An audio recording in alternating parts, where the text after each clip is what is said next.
Alright, so today we're going to be going over a machine that's having some graphical issues. So this is a 2010 model MacBook Pro. This is a model that if you actually do a Google search, you won't find it if you just go to apple.com, but if you Google search, you will find a support.apple.com article on these machines being covered for a certain graphics issue. Now the 2011 is famous for graphics issues, the 2008 and 7 one's famous for graphics issues. 2010 isn't famous for a graphics issue, but it does indeed have one. And I can show you here. Here we go. Intermittent black screen or loss of video quality program. So this is for this model, which uses an 820-2850 motherboard.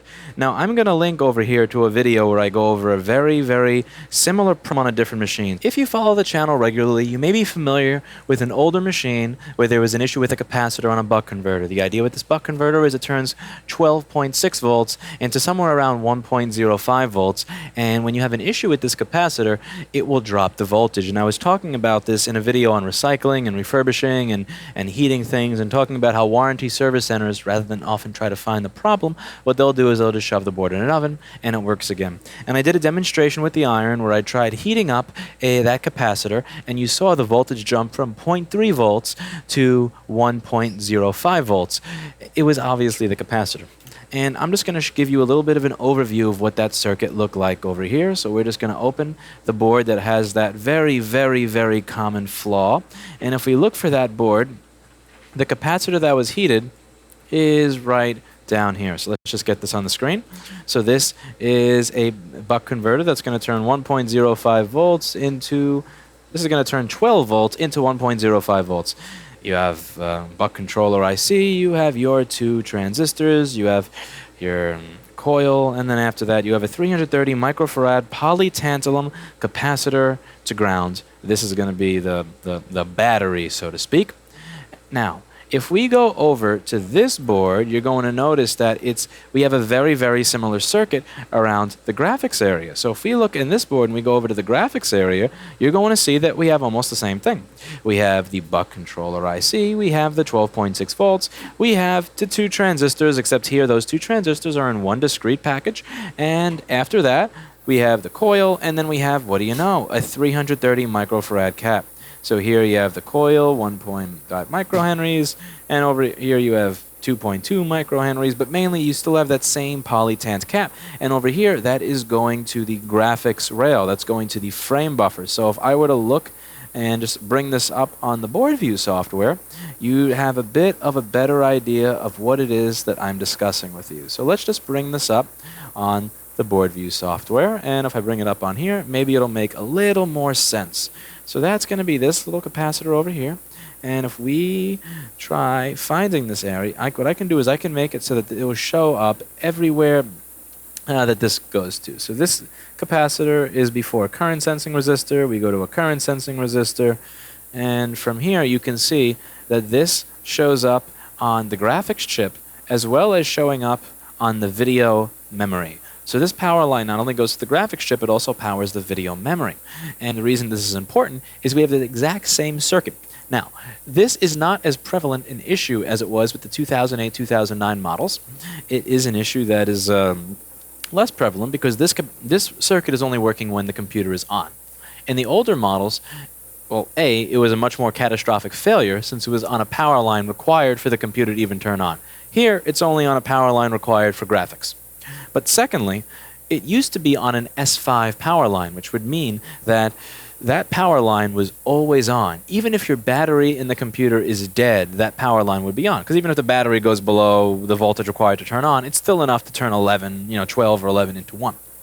And here, this is on an SO rail, meaning that that rail is only being utilized when the computer itself is on in an SO state.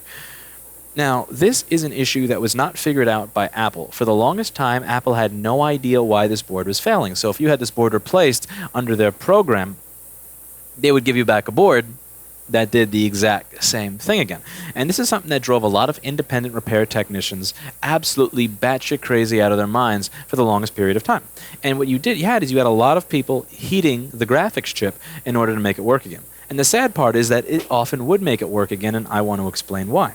Now, in the video that I did on the tantalum capacitor, I showed you in that video, and I'm going to link it in the annotation here, and if I forget to, please yell at me. What I did is I showed you it was dead, and then I didn't heat the big chip that it was powering. I isolated it. I only heated the capacitor and nothing else, and you saw that it worked beautifully again. That's because the capacitor was bad. So what people are doing is they're often heating the graphics chip, which is going to be up here, and while they're doing that, they're preheating the entire board, and this heat is going to move over a little bit over here. So this is the graphics chip, and then you have the capacitor over here. So when they heat the graphics chip, they're actually heating the capacitor, and heating the capacitor, they're making it work again, and it took a long time for somebody to finally figure out that there was a pattern here. I'm not going to take credit for finding this as a pattern. Duke in the Netherlands, who, by the way, is one of the individuals who's answering questions on the paid motherboard repair forum that I linked to, and all these video cards, annotations, and whatnot. He's one of the engineers that I have answering questions. He's the one that thought that, along with everybody else, that these boards were just crap, and looked at it one day and is like, that looks familiar. I'm used to replacing that same thing over and over and over again. And the reason I bring this up is because it's something that I want people to think about. So you have all this entire concept that the independent repair centers are idiots. They don't know what they're doing. They're not qualified. They're not this. They're not that.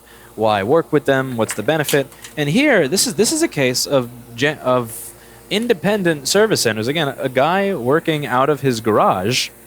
And, a guy working out of his garage doing this, refurbishing as his hobby just to keep his head straight. Again, he's not somebody who needs money. Like, he'll work for money to make money, but he's not somebody where if he didn't work for 6 months, I'm on the street.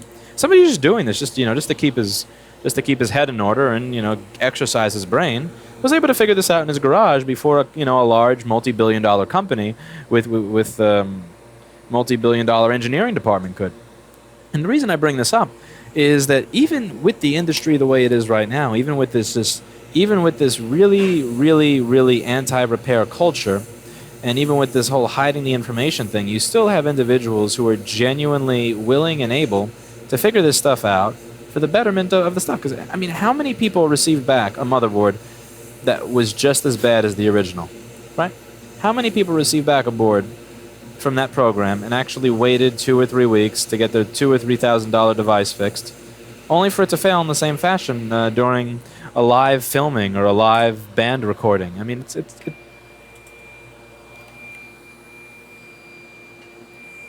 It's just sad.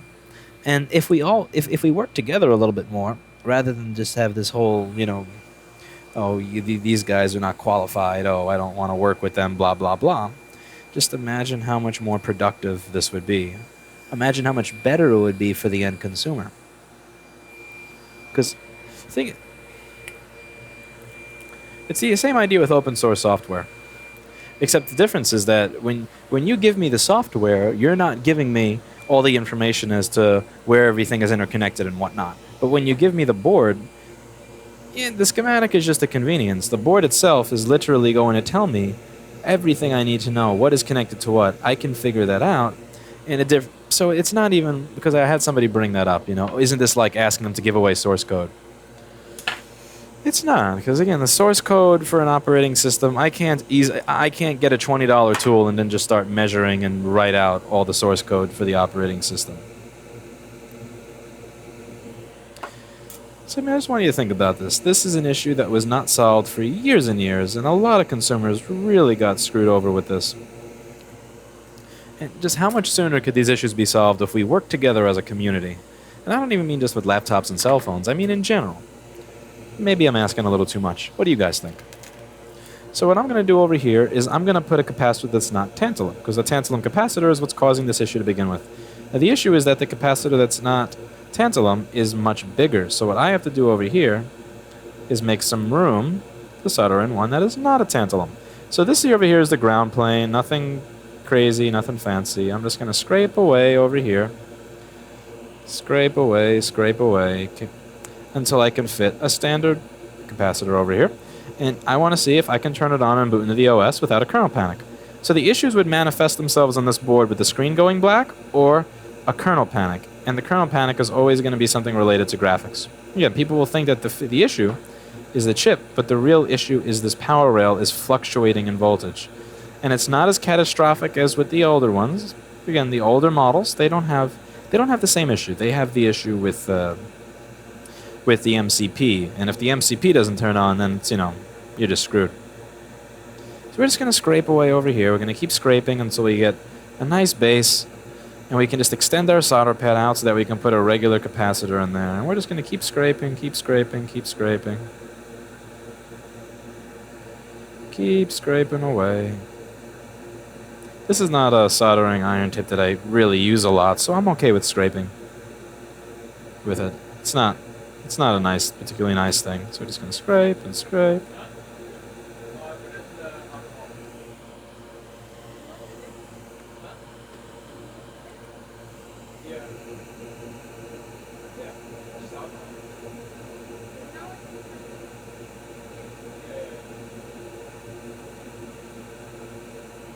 Alright, so that's good enough for me. Alright, so we're just going to do this, and we're going to solder to that. I could probably scrape a little bit more.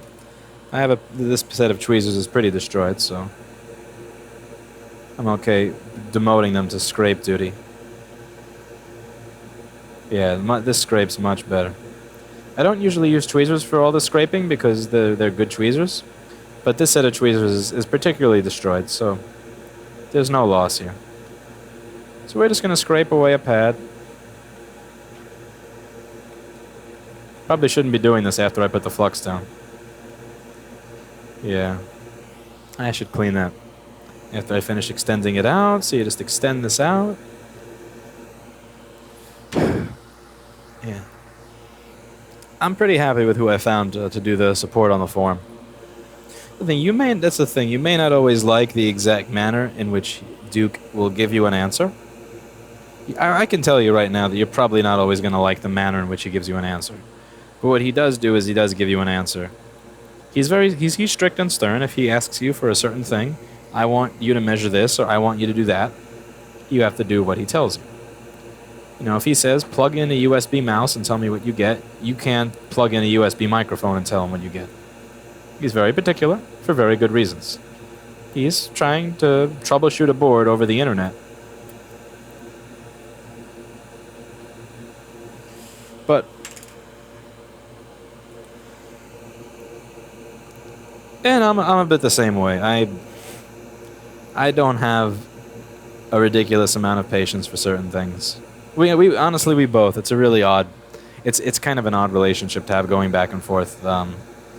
Like usually you'll have the engineer and the people person, and it's like we just have the engineer and the impatient jackass tech. We don't have a people person. Oh my god. I can just imagine how many people quit the forum just because they don't like one of us or the other. But what I can say and what I am proud of is that we have created one of the definitive places online to get answers to this. And made it fairly affordable. $29 a month. I would have killed when I was learning this to pay $29 a month and have somebody answer every single stupid question that I had. I wouldn't have cared how they gave me the answer, let me tell you.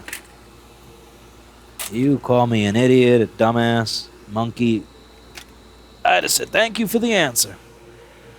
Alright, so now we're going to take off a cap and get it on there. I just took the nozzle off of the JBC. It's going to make it a little bit easier to get a cap on here. We're going to take a 330 microfarad today. Same value, but again, we're going to take one that is not a tantalum. We're going to take a standard one, standard film. I'm going to fit it right in that space over there, and then we're going to boot it up and see if we get a boot up or if we get a kernel panic.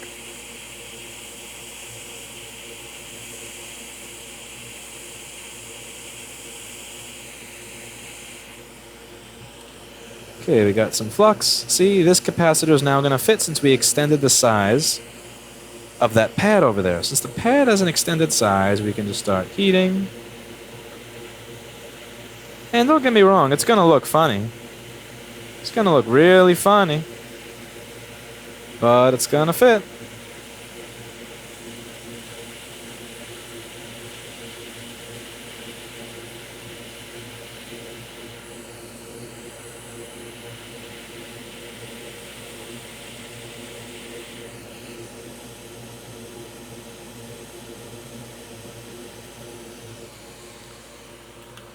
Did I say it was going to look funny or what?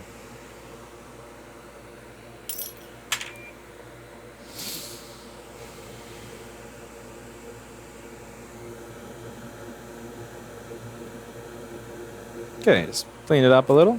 Give it a tap test. Make sure it's nice and flat on there. It doesn't move around. All right, so now that that's placed, we're going to check it out and see if it will boot into an operating system. And it's my hope that this will boot into an operating system and that it won't kernel panic along the way. Right now, it kernel panics constantly. It's so cute. You can't see it from there, but it's adorable. It's a nice little non-tantalum capacitor.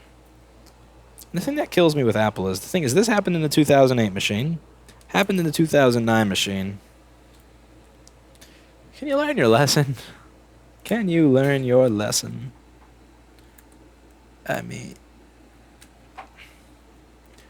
like, I do some stupid stuff, but I try to learn my lesson, particularly a couple of years into it. Because, I mean, the failure rates on those 2008-9 machines had to have been catastrophic. They had to have been something else. Because, I mean, I see how many of them walk in here with that issue. It is the same thing every time. And that's why temperature has an effect on it. For some people, it'll work if it stays running for a while. If they keep it running for a while, try over and over again. And the reason is, once you heat that capacitor up, as I did in the older video, once you heat the capacitor up, it's good. But once it cools down, it stops being good. And obviously, you will eventually get to a point where even if you heat the capacitor, it won't work. But it's not the chip. It's not the chip. Even Duke had said he had tried chips for a while. That's the thing. We all don't know what we're doing until we know what we're doing. And we're all kind of wandering around in the dark when it comes to fixing flaws like this. Even Apple, you know, just look at how many of these they fixed and look at how many stopped working again very, very soon after. And you'll see. But if we wander around in the dark together, that's what will make us strong.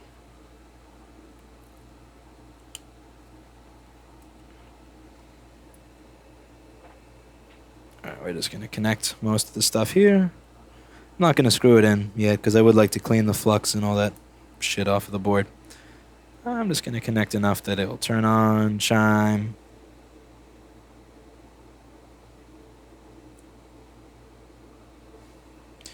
Alrighty.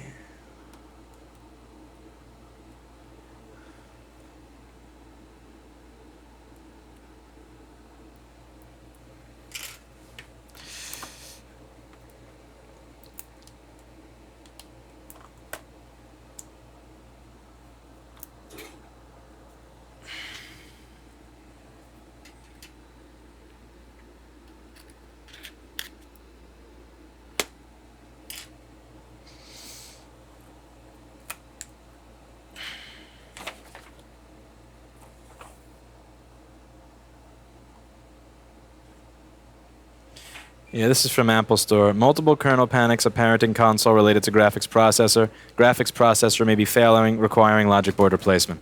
By the way, you guys are going to say that I'm full of it, right? You guys are going to say that I make this up, that Apple doesn't know what they're doing. Check, yeah. Let's check it out. All right, so let's... Apple Store, Pot of Mac, Genius Bar,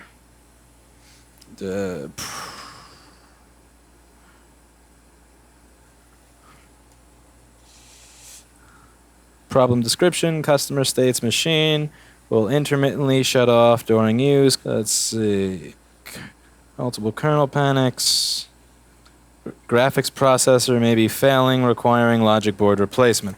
Graphics processor. Graphics processor. Again, this isn't even recycling centers saying this stuff at this point.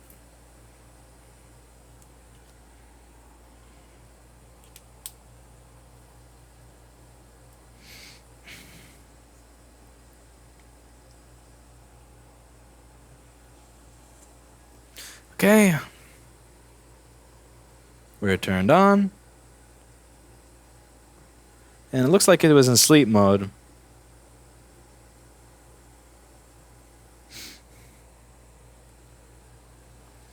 So what I'm going to do is I'm going to actually boot up into the Apple Service Diagnostic test, and I'm going to let it run. I'm going to let the graphics test run so that you can see that this has indeed fixed our problem. All right, so now I'm going to boot into the Apple Service Diagnostic test. So I have an external drive that's going to have all this stuff. This one uses 3S138 since it's an 820-2850 motherboard. So we're going to turn this around, and who am I kidding? You can't see that. All right, so let's get some KC Neistat filmography going here. Okay, here we go. This is next to its Genius Bar work authorization. Genius Bar. So we're going to hit OK. I don't care about this. I don't care about this. All right, so I can't see anything in this viewfinder because of glare. Hopefully you're getting the computer and not just a view of my crotch. That would not be. That's not what people want to see. So we do video controller. We do continue on error, and we hit start testing. And now we wait and see if it passes the test for the video controller. So with any luck, it's going to pass the test for the video controller. Let's do this. And it's testing, it's testing, it's testing.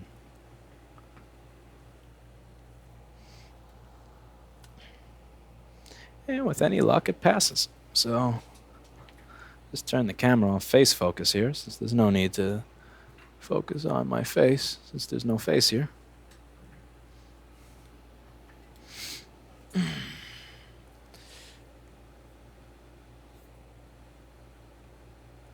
As you can see, we're continuing to pass every single test.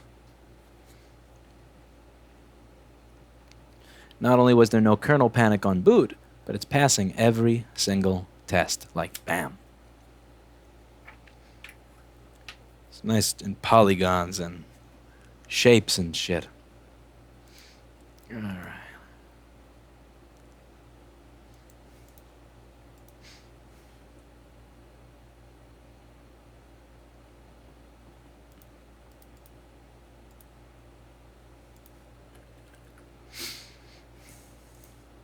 This is the really boring part.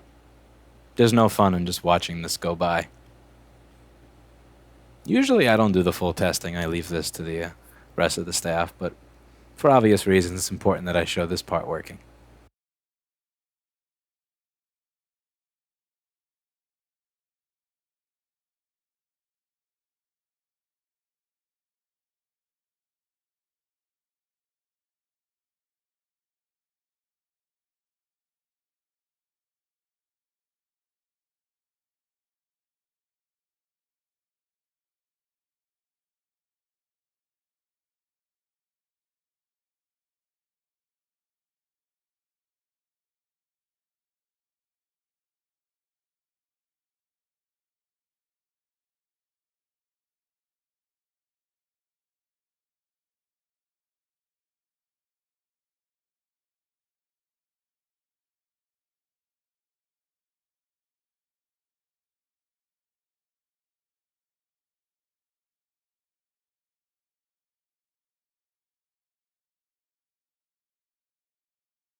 And as you can see, it passed, which means it was the capacitor and it wasn't the graphics processor. It wasn't what the genius said it was. Or is anybody surprised? That's it, and as always, I hope you learned something.